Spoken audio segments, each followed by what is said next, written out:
नमस्ते दोस्तों, बटनागा family shorts की इस विशेष प्रस्तुति में आपका स्वागत है।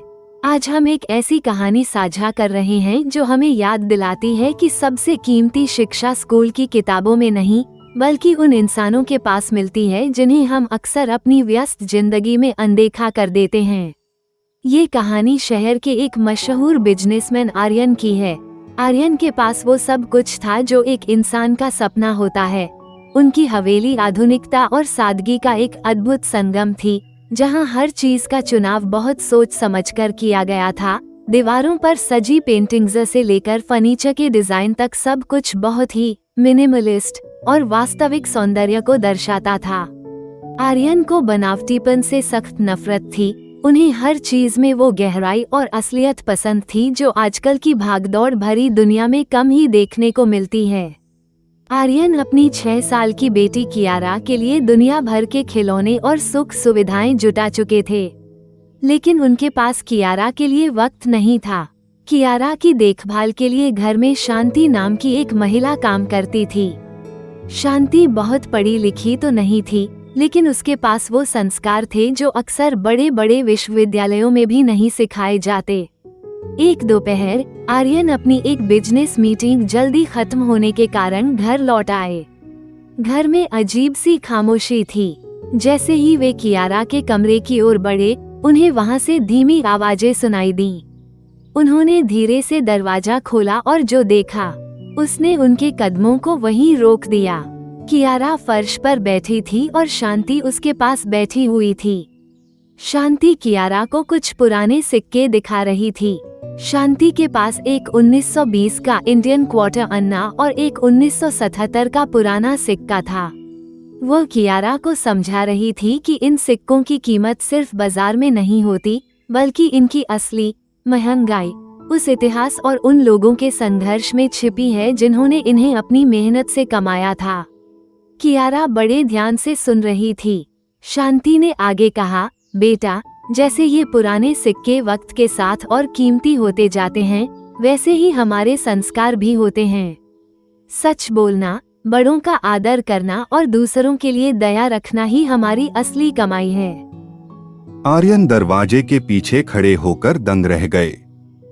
जिसे वे सिर्फ एक नौकरानी समझते थे, वह उनकी बेटी को जिंदगी का सबसे बड़ा सबक सिखा रही थी। शांति ने अपनी पोटली से कुछ ताजी सब्जियां निकाली और कियारा को कटहल और भरवा भिंडी के गुणों के बारे में बताने लगी।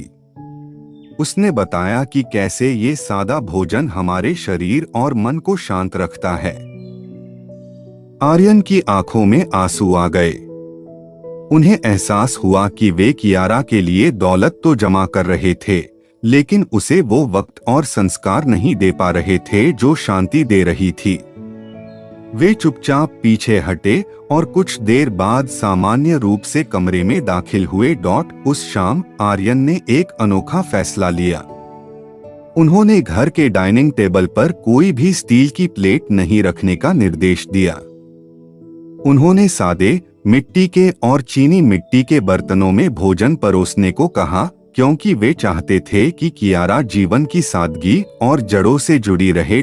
मेज पर कटहल की सब्जी, भरवा भिंडी और देसी घी का हलवा परोसा गया था।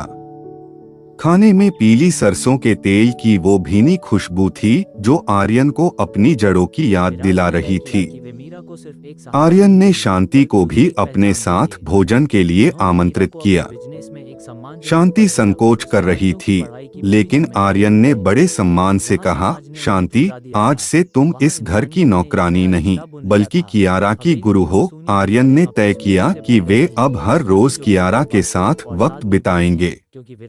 उन्होंने कियारा को एक नई भाषा सीखने के लिए प्रोत्साहित किया और उसे मंदारिन के कुछ शब्द सिखाना शुरू किया, जिससे कियारा का मानसिक विकास और भी बेहतर हो सके। दोस्तों, आर्यन और शांति की यह कहानी हमें सिखाती है कि ज्ञान और संस्कार किसी ओहदे के मोहताज नहीं होते।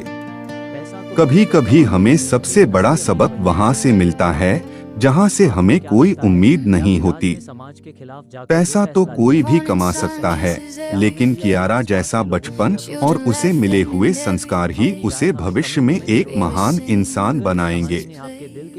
आपको क्या लगता है? क्या आर्यन ने जो फैसला लिया वह सही था? क्या हमें भी अपने घर में काम करने वाले लोगों को सम्मान की नजर से नहीं देखना चाहिए?